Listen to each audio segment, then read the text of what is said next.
Some call it the most corrupt place in America, my hometown, and for good reason. Now the pension deficit crisis is running rampant in Illinois. Joining us from Chicago is Ralph Martire, Executive Director of the Center for Tax and Budget Accountability, and attorney Tamara Holder. And our panel will join us in a second. But Ralph, let me start with you, sir. Boy, we started seeing things about the Park District in Chicago.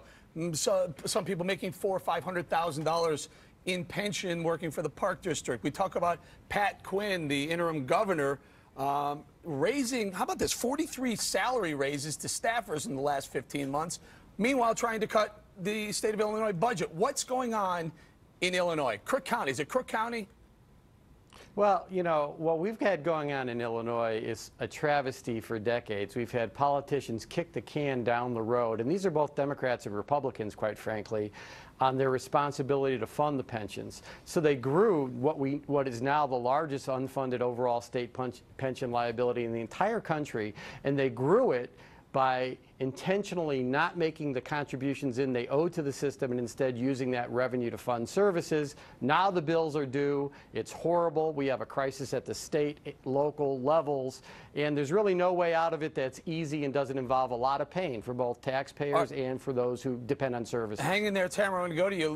What's going on in the Quinn's office? He's raising salaries of staffers 43 times in a year and a half, less than a year and a half.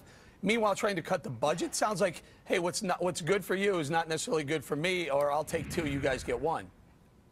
Well, you know, that's an easy attack, you know, people's raises. But let's talk about the other issues, the things that he did. Well, why don't we just talk about that instead? Inherited. Why don't we just stay on that for a second? Well, because I don't know about the specific situation with every single employee. But remember, he has now cut the number of state employees to just 52,000. That's the least amount in any state. He inherited a $13 billion deficit. He's the one that... I'm from Chicago. Yes. 43 salary raises to his staffers in 15 months. I know how this works. You work for Richie Daley, you're in good shape. You work for the governor, you're in good shape. Everyone else, maybe not so much so. Well, I don't know, Eric. I cannot defend that situation. I do not know about the 43. But he is the one who signed the most historic pension reform in the country. All right, hold on, Tamara. Hold on. Go ahead, Ralph. You want to answer this? Yeah, I mean, you know, of those 43, I think a substantial number of them were actually promoted to different jobs, and the governor did try to undo it. I think he recognized it was a political miscalculation. Yeah, and you have to I'll say you two. So you two hang in there. Go ahead, Monica. You think this is just a that's how they explain everything.